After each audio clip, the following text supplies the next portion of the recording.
Welcome back to my YouTube channel Saraswati commerce academy. तो friends, आज हम करने वाले हैं क्लास 11th का 11th चैप्टर, ठीक है, जिसका नेम है books of original entry cash book. ठीक है, हम इसका एक इंट्रोडक्शन जो पार्ट है इस वीडियो का वो हम ऑलरेडी डिस्कस कर चुके हैं, ठीक है, जिसमें हमने सीखा था कि कैश बुक की हमें जरूरत जो है क्यों पड़ी, वो जो मेन सब्सिडरी बुक्स होती है वो क्या होती है और इसके जो एडवांटेजेस है सब्सिडरी बुक्स के वो हम डिस्कस कर चुके हैं। अगर आपको उनका लिंक चाहिए तो आपको डिस्क्रिप्शन बॉक्स में मिल जाएगा, क्लास 11th का मिल जाएगा आपको चैप्टर नंबर 11, ठीक है। आपको वहां पे प्लेलिस्ट मिलेगी, आप वो टॉपिक जो है इजिली समझ सकते हैं, ठीक है। और हम जो ऑलरेडी जो 10th चैप्टर है, 1st to 10th चैप्टर हम वो भी डिस्कस कर चुके हैं, आपको उसका लिंक भी वहां पे इजिली अवेलेबल हो जाएगा। तो आज का जो हमारा मेन टॉपिक रहने वाला है, जो कि इस चैप्टर का भी मेन टॉपिक है, वो है हमारा कैश बुक।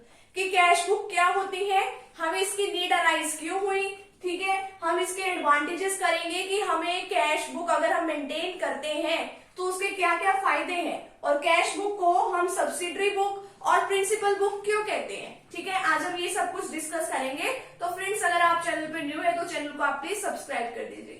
अब देखते हैं हमारा कैश बुक की कैश बुक क्या होता है। अब मैं आपको बताऊं कि कैश बुक में हम जितने भी कैश या फिर बैंक से रिलेटेड जितने भी एंट्रीज होती है हम सभी को रिकॉर्ड कर लेते हैं, ठीक है।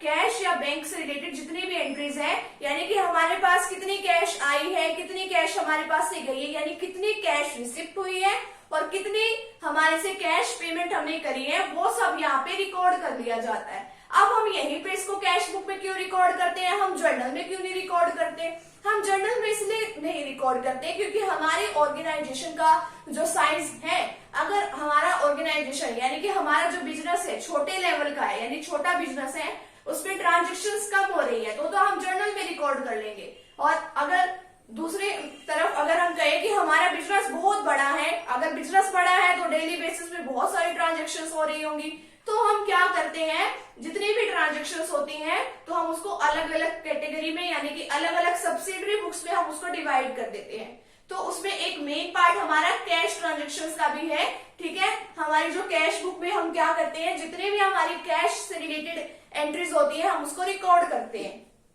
अब देखो, कैश बुक अगर हम बना लेते हैं ना तो हमें लेजर में हमें अलग से कैश अकाउंट बनाने की जरूरत नहीं होती है, ये इसकी एक खास बात है। और मैं इसमें बताऊं कि जो कैश अकाउंट होता है आपका, कैश बुक जो होती है, जो कैश है वो आपका रियल नेचर का अकाउंट है। अगर आपने डबल एंट्री सिस्टम में क्लासिफिकेशन ऑफ अकाउंट्स पढ़ा हो तो उसमें 3 बातें बताई गई है। क्या क्या कि जो हमारी क्लासिफिकेशन ऑफ अकाउंट्स है उसमें 2 तरीके से उसको क्लासिफाई किया गया है, पर्सनल अकाउंट, ठीक है, इम्पर्सनल अकाउंट। इम्पर्सनल में आगे 2 पार्ट्स भी होते हैं, रियल अकाउंट, नॉमिनल अकाउंट, ठीक है। तो वो इम्पर्सनल का एक पार्ट है ये रियल अकाउंट, और इसमें क्या रूल अप्लाई होता है, debit words comes in and credit words goes out. यानी कि हमारे बिजनेस में अगर कोई भी चीज आ गई तो हम उसको क्या कर देंगे, डेबिट कर देंगे, DR डॉट, और अगर हमारे बिजनेस से कोई भी चीज चली गई तो हम उसको क्या कर देंगे, क्रेडिट कर देंगे, CR डॉट। ये इसका साइन है डेबिट एंड क्रेडिट का। मान लो हमारे बिजनेस में कैश आ रही है तो हम इसको कहां पे रिकॉर्ड करेंगे, डेबिट साइड में, ठीक है। ये इसका फॉर्मेट होता है, यहाँ पे हम लिखते हैं डेट, यहाँ पे पर्टिकुलर्स, ठीक है, यहाँ पे हम वाउचर नंबर लिखते हैं, यहाँ पे LF लिखते हैं, ठीक है, लेजर फोलियो, और यहाँ पे हम उसके लिखते हैं अमाउंट, ठीक है। इसी तरीके से हमारा क्रेडिट साइड का भी इसी तरीके से होता है, डेट, ठीक है, particulars, voucher number, LF and then amount. तो ये हमारी जो ये वाली साइड होती है, ठीक है, तो ये वाली साइड होती है हमारी डेबिट साइड यानी लेफ्ट हैंड साइड, ठीक है। और जो हमारी ये वाली साइड होती है ये होती है हमारी क्रेडिट साइड, जो कि राइट हैंड साइड वाली होती है, उसको हम बोलते हैं क्रेडिट।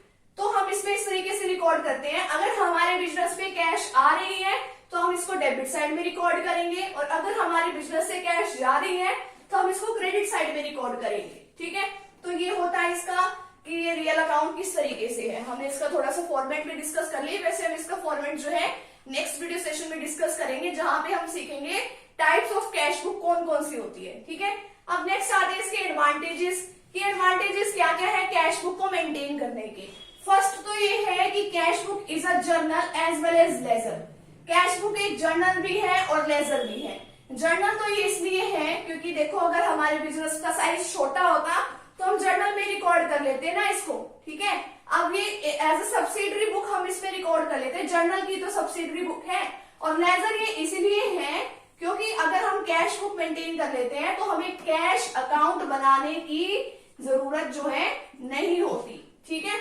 सेकंड हमें बताया है both cash and bank transactions, cash की और बैंक की ट्रांजेक्शंस दोनों ही इसके अंदर रिकॉर्ड कर ली जाती है। ठीक है। नेक्स्ट है it gives information about daily हमें कितनी कैश में रिसिप्ट हो रही है, डेली कैश में कितनी पेमेंट कर रहे हैं, फिर लास्ट में हमारा डेली कितना कैश और बैंक बैलेंस जो है वो बचा है, हम डेली निकाल सकते हैं। नेक्स्ट हमारे पास आता है इट एनेबल ए बिजनेसमैन, ये बिजनेसमैन को क्या बताता है, to know the balance of cash in hand, कि कितना हमारे पास कैश अवेलेबल है हैंड में, और बैंक बैलेंस कितना है हम पर्टिकुलर किसी भी टाइम चेक कर सकते हैं ये। ठीक है। नेक्स्ट है the cash balance as shown in a cash book, cash book में दिखाया जाता है, और ये इसका टोटल जो है कहाँ इक्वल होना चाहिए, जो भी हमारे पास कैश इन हैंड में, यानी कि जो कैश बुक का टोटल है वो कैश बुक का टोटल जो है हमारे कैश इन हैंड के टोटल के इक्वल आना चाहिए, इसमें कोई भी गड़बड़ नहीं होनी चाहिए। ठीक है। क्योंकि अगर इसमें कोई भी गड़बड़ हुई तो हम क्या कहेंगे कि किसी ने अकाउंट्स को मैनिपुलेट कर रखा है। नेक्स्ट इसका जो टॉपिक आता है वो क्या है, कैश बुक एक सब्सिडरी बुक भी है। सब्सिडरी बुक तो मैंने आपको बता ही दिया, क्योंकि जो हमारी ऑर्गेनाइजेशन का जो साइज है, बिजनेस हमारा बड़ा है, तो हम जर्नल में रिकॉर्ड नहीं कर सकते, तो दैट्स वाई हम इसको कैश बुक में रिकॉर्ड कर लेते हैं। ठीक है। सब्सिडरी बुक्स हमारी बहुत सारी होती है, कैश बुक होती है, परचेज बुक होती है, सेल्स बुक होती है, परचेज रिटर्न होती है, सेल्स रिटर्न होती है, जर्नल प्रॉपर होता है। ठीक है। और भी काफी सारी होती होंगी, तो हम इसमें सब्सिडरी बुक है हमारे उसमें से कैश बुक भी, और इसको हम प्रिंसिपल बुक इसलिए कहते हैं क्योंकि अगर हम कैश बुक मेंटेन कर लेते हैं तो हमें लेजर पे कैश अकाउंट बनाने की जरूरत नहीं होती, तो इसलिए हम इसको क्या कहते हैं कि एक प्रिंसिपल बुक भी है। ठीक है। तो आज का जो वीडियो सेशन है हमारा यहीं पे खत्म होता है। आज के वीडियो सेशन में हमने क्या डिस्कस किया कि कैश बुक क्या होती है, इसके एडवांटेजेस, और कैश बुक को हम क्या क्या कहते हैं, प्रिंसिपल बुक भी कहते हैं और हमारी सब्सिडरी बुक भी कहते हैं। नेक्स्ट वीडियो सेशन में हम इसके टाइप्स को डिस्कस करेंगे। तो मिलते हैं फ्रेंड्स नेक्स्ट टॉपिक के साथ एंड नेक्स्ट वीडियो के साथ। Thank you very much.